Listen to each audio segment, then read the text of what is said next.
Hello, friends. I'm Dr. Emily Friedman, and in this video about Introduction to Literary Studies, I introduce a concept that may or may not be familiar to you, which is the Commonplace book.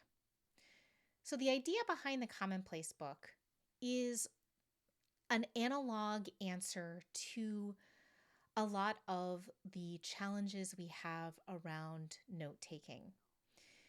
We know from any number of studies that have been conducted over basically the entire span of my career that we interact with different kinds of media in different kinds of ways. Scrolling, whether it's literally moving a scroll or the kinds of scrolling that we now do a lot in our day-to-day lives, registers differently, and we relate spatially to the text we read and remember it differently than when we flip through a codex, which is just a fancy word for a bound book. In a similar kind of way, we can take all kinds of automated notes. And of course, sometimes you need to take notes using a keyboard or even voice to text. I use voice to text every single day of my life. It's how my next book is getting written. That's not how I edit my book, but for getting something onto a blank page, sometimes it's a lifesaver.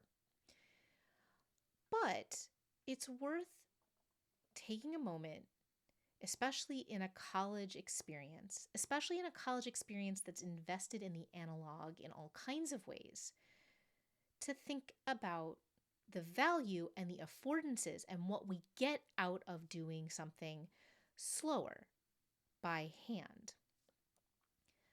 You cannot possibly take in everything when you are taking notes by hand, either before class, during class, or after class. So you're already curating for what you think is important. And that itself is the important skill that the Commonplace book is designed to foster. Students can pick whatever they want, and everything I'm going to show you are things that students have left with me with explicit permission that I can share some elements. As you can see from this one, there are some beautiful tabs that have a color-coded scheme. So the student is writing chronologically and then going through after the fact with this is what weekly connections are. This is, thinking about new work. This is, all these kinds of things. And game is the purple one for those who are curious.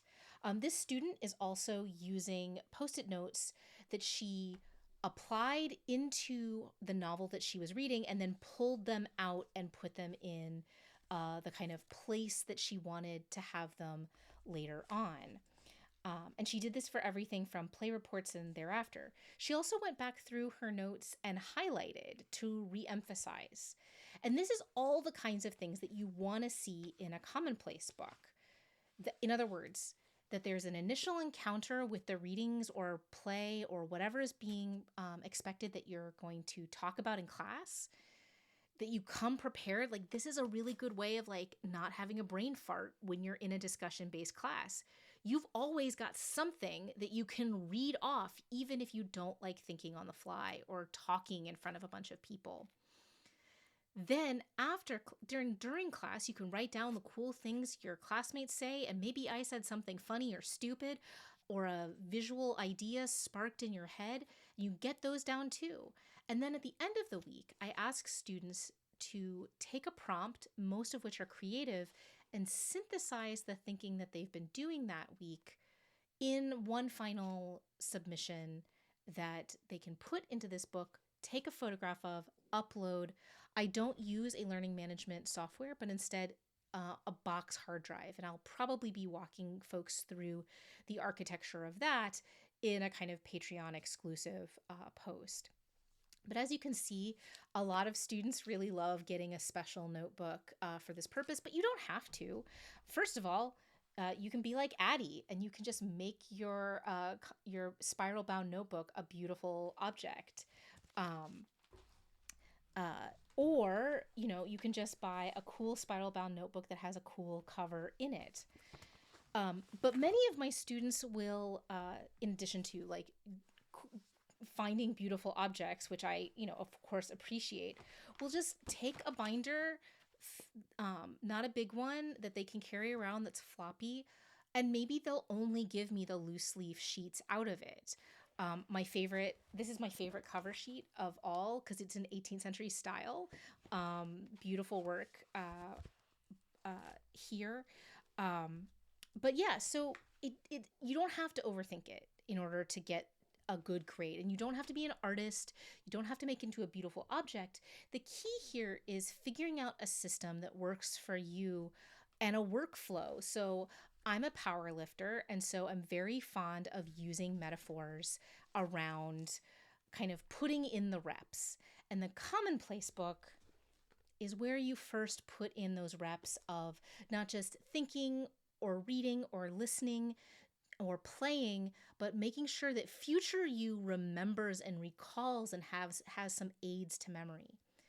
I love this assignment as an 18th centuryist because this is how information got organized by everyday people in the 17th, 18th, and 19th centuries in particular. Until the price of books fell drastically, when you read a book, you might not keep it the way that I do or the way that you do. Instead, you have to write down the things that are important to you, the passages that moved you, the things that inspired you, or you weren't going to have them ready to hand when you wanted them in the future. This is also where recipes are often found. When I worked on smell, perfume recipes could often be found in Commonplace books. This is also where first drafts or things that you wanted to circulate or love poems. So much of the work of John Donne was not printed necessarily, but first circulated in different people's Commonplace books, either that they had copied from someone else's copy or that he had written into people's copies. This is a long history that we're in danger of losing, but many colleagues, not just me, are really returning to the Commonplace book in a time where AI very easily can give you a really shitty, to use the technical term, synthesis of reading, video, what have you. Instead, try slowing down, taking a look around, pausing to copy something by hand. My students do indeed sometimes literally print something out and paste it into a Commonplace book. It happens. But even that material intervention is a slowing down of the process that I can co-sign. I encourage you to, if you're a teacher or a student, to think about the ways in which this might be a useful part of your own process. And I'm happy to answer further questions if you got them in the comments about how you assess this kind of thing, whether you assess this kind of thing, how you check it. Right now, my students have recommended that I check on it at the end of every month. And I look at them at the end. Some of them will get returned. These are the ones that students have both said I can keep and also that I think are worth sharing with future groups of students. So that was another thing that we looked at on the first day of class. See you soon.